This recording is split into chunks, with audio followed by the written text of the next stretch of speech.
원래 이제 저희가 아스타 네트워크에 대해서 먼저 소개한 영상이 있었어요. 반응이 괜찮았어요. 그때 아스타 네트워크에 대해서 이렇게 대단한 사람들이 이런 거 개발하고 있다니 뭐 투자하고 싶어진다. 뭐 이런 식으로 얘기를 해주셔서 두 번째 시간도 뭔가 기대가 되는데요. 상현님에 대해서 다시 한번 소개 부탁드리겠습니다. 안녕하세요. 아스타 네트워크에서 Head of Ecosystem Development, 줄여서 에코데v, 한국 시장 그리고 중국 시장을 맡고 있는 이상현이라고 합니다. 저는 일단 이쪽 업계에 들어온 지는 2017년부터니까 벌써 7년 차고요.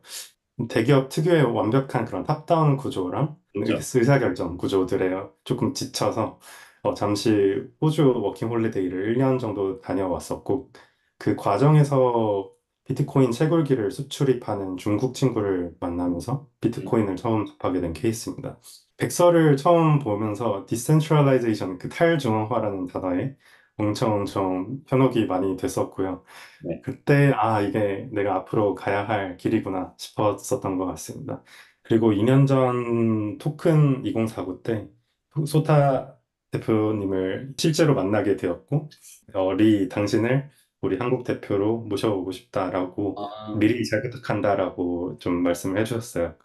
근데 또 되게 운이 안 좋았던 게 그때 제가 또 폴카닷 재단에서 정식 오퍼를 이미 받은 상태였어서 한 오, 1년만 근무하고 아스타로 이직하겠다라고 말씀을 드렸고, 네, 그때가 또 마침 폴카닷 재단에서 300명, 400명 가까이를 구조조정 해고시키는 그런 되게 혼돈의 시기였어서, 작년 9월, 10월 그쯤에 이제 아스타 팀에 조인하게 됐습니다. 폴카닷이나 아스타 네트워크로 어떤 딱 프로젝트를 결정하고 자기의 몸 담을 때를 결정하게 된 이유가 궁금하거든요. 이제 리서치 하는 거에 좀 많이 재미를 들렸었던 것 같아요. 네네. 그러니까 다른 사람들이 파보지 못한 곳이 어딜까라는 거를 계속 고민을 했었고, 마침 그때 코로나 때 시간이 많았었기 때문에 여유를 갖고 많이 접해보지 못한 생태계가 어디 있을까를 좀 많이 고민했었던 것 같아요. 그 중에 폴카닷을 보고 있었는데 되게 신기하게 이더리움 생태계에서 많이 보완이 필요하다는 부분이 폴카닷은 이미 4년 전, 5년 전부터 음, 디자인상 이미 다 존재하더라고요. 이미 충분히 엑스큐션까지 가능한 정도로 구현도 네. 잘 돼 있고. 그래서 이게 왜 각광을 받지 못할까 하고 좀 많이 깊게 파고들었었고 좀 많은 다양한 시도들을 많이 해보다 보니 자연스럽게 폴카닷 아스타까지 어, 빠져들게 됐던 것 같습니다. 그 네, 당시에 그렇게 아스타. 네네. 유명한 프로젝트가 아니었잖아요. 그러면 네, 불구하고 본인이 딱 프론티어 정신으로 열심히 공부하고 발견해 내신 거니까 대단하신 것 같습니다. 지금 벌써 아스타 네트워크는 반응이 지금은 괜찮잖아요. 이제 좀 더 본격적으로 들어가서 아스타 네트워크에 대해서 얘기를 좀 해보려고 합니다. 이미 저희가 지난 방송에서 아스타가 무엇인지, 아스타 네트워크 프로젝트가 도대체 무엇을 위해서 만들어졌는지에 대해서 얘기를 하긴 했지만은, 그래도 또 이제 네. 헤드 에코시스템 디벨롭먼트로서 이 아스타를 다시 한번 소개시켜 준다면 어떻게 소개시켜 줄 수 있을지 부탁드리겠습니다. 최근에서 밀고 있는, 아스타의 그런 내러티브에 대해 설명을 아, 드리면요. 아스타 네트워크는 엔터테인먼트 그리고 게임 프로젝트를 포함한 다양한 기업 웹3 서비스가 전 세계로 진출하기 위한 하나의 그 브릿지 역할, 게이트웨이 역할을 하고자 합니다. 폴리곤과 폴카닷을 기반으로 한 크로스체인 가상 머신을 활용해서 맞춤형 블록체인 솔루션을 제공하고 모든 환경을 꿰뚫는 혁신적인 블록체인이라고 봐주시면 되겠습니다. 원래 웹2에서 개발하고 있던 사람들이 웹3로 넘어오려고 할 때 좀 쉽게 개발할 수 있게 해주는 어떠한 창구가 되겠다라는 걸로 이해를 했거든요. 네, 그렇습니다. 그러니까 개발자 입장에서 또 고민을 해야 되잖아요. 어떤 블록체인 위에다가 올려야 음, 할지. 근데 그런 블록체인 환경을 고민할 필요 없이 아스타 위에서만 올리게 된다면 뭐 영지식 증명 기반이든 일반 전통적인 EVM 기반이든 그런 것들이 다 저희 위에서도 구동될 수 있도록 하나의 약간 통합 솔루션 기반의 그런 메인넷이라고 봐주시면 될 것 같습니다. 음, 현재 테크적인 부분, 그리고 비즈니스, 오퍼레이션 방향성 측면에서 달라지진 않았지만 조금 더 구체화된 내용들이 있는데요. 네. 크게는 두 가지로 나뉠 수 있을 것 같습니다. 첫 번째는 이제 아스타 GK EVM을 통해 새로운 가상 머신이 추가돼서 저희의 레이어 2의 새로운 시대를 좀 열었다라는 점이 좀 달라졌고요. 그리고 두 번째로는 이제 토크노믹스 2.0이 새로 발표가 됐습니다. 이에 따라서 그런 인플레이션율을 억제하기 위한 새로운 장치가 마련됐다고 보실 수 있고요. 그래서 먼저 아스타 GK EVM 관련해서는 그러니까 폴카닷 생태계 때 저희가 항상 커뮤니티 분들께서 주셨던 피드백이 솔루션 자체는 확장성이 좋다. 근데 커뮤니티가 확장이 안 된다. 이더리움 생태계와의 호환성이 너무 제한적이다.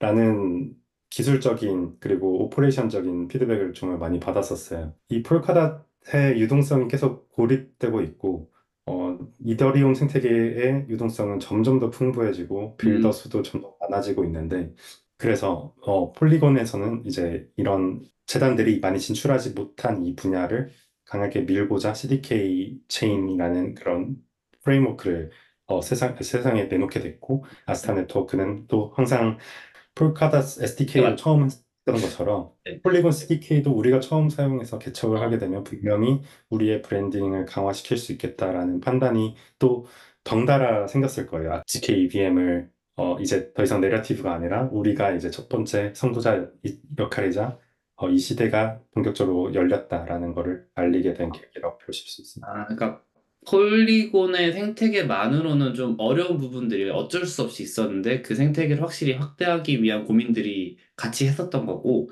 개선 방안으로 나온 거라고 보면 되겠네요. 그럼 이거 굉장히 큰 어떻게 보면은 출시 업그레이드라고 볼 수도 있겠네요. 왜냐면은 그런 이야기들이 니즈가 많이 있었다는 걸 해결해 준 거잖아요.